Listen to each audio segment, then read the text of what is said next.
Faktanya adalah ternyata nama asam urat itu bukan penyakit.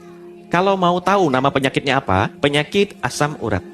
Karena asam urat itu adalah nama benda atau nama zat yang ada di dalam badan kita. Ya, sama semacam asam lambung. Di sekitaran kita banyak mengenalnya, oh aku kena asam lambung. Padahal asam lambung itu nama cairan yang sudah ada di dalam badan kita, di dalam perut kita untuk mencerna makanan. Nah, sama seperti asam urat. Asam urat itu adalah sampah, ya, yang ada di dalam badan kita harus dikeluarkan, harus dibuang. Asam urat tadi merupakan perombakan dari sel-sel tubuh kita yang sudah mati. Jadi sel-sel tubuh kita yang sudah rusak, sudah menua, dirombak, jadi deh asam urat. Asam urat tadi mengalir di aliran darah. Zatnya itu atau bentuk benda asam urat itu mirip seperti kristal, pecahan beling-beling itu. Ayah bunda bang kakak bisa membayangkan kalau kita punya beling kaca ya, kemudian jatuh pecah. Nah, pecahan-pecahan belingnya itu mirip seperti bentuk asam urat. Kira-kira kalau pecahan beling kita pegang sakit nggak? Sakit.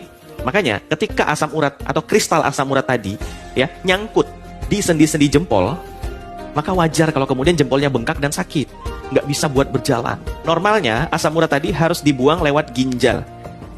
Berarti kalau lewat ginjal, dibuangnya dalam urin atau air seni atau pipis, ya.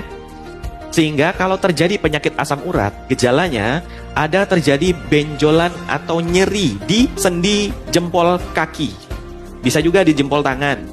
Dan dia bengkak dan nyeri, membuat kita terkadang sulit untuk berjalan. Itu baru namanya penyakit asam urat. Ya. Jadi kalau yang sehari-hari kita ngerasa kok kaki rasanya kesemutan, kaki rasanya sakit-sakit, maka itu insya Allah bukan asam urat. Bisa jadi itu karena trauma, ya, karena terkilir, atau karena ada luka di jaringan otot maupun jaringan pelapis otot, namanya fasia. Itu bisa jadi. Nah, tapi terkadang di masyarakat kita sering banget langsung mengatakan ini, aku terkena asam urat. Padahal penyakit asam urat hanya terjadinya di jempol. Dan ketika Anda terkena penyakit asam urat, hanya ada dua kemungkinan. Kadar asam uratnya yang terlalu tinggi di dalam darah. Yang kedua, kemungkinannya adalah ginjal kita sedang terganggu fungsinya. Kalau karena kadar asam uratnya yang terlalu tinggi, maka yang bisa kita lakukan apa? Berpuasa.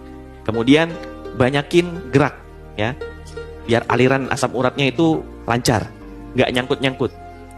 Kemudian yang kedua, kalau disebabkan oleh fungsi ginjalnya yang melemah, cara untuk ngobatinnya adalah coba konsumsi air putih yang cukup sehari-hari.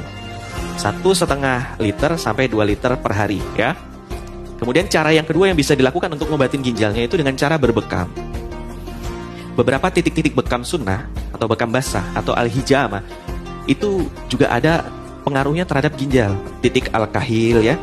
Kemudian titik yang di ginjal ini, di pinggang kanan dan kiri itu juga bisa lakukan bekam sunnah.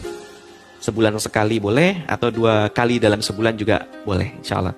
Ya, itu tentang asam urat. Oke, jadi mudah-mudahan bisa cerdas sama-sama nih, sehingga kita tuh nggak dikit-dikit asam urat, iya. Terus tindakannya apa? Bingung kan? Lalu akhirnya kita beli obat di apotek, padahal sebenarnya bukan asam urat. Gara-gara kita salah persepsi, kita kemudian beli obat untuk penurun asam urat. Diminum setiap hari, sepanjang hari, dalam waktu yang lama, akhirnya ginjalnya pun benar-benar rusak. Nah, bahaya ya. Itu tentang asam urat.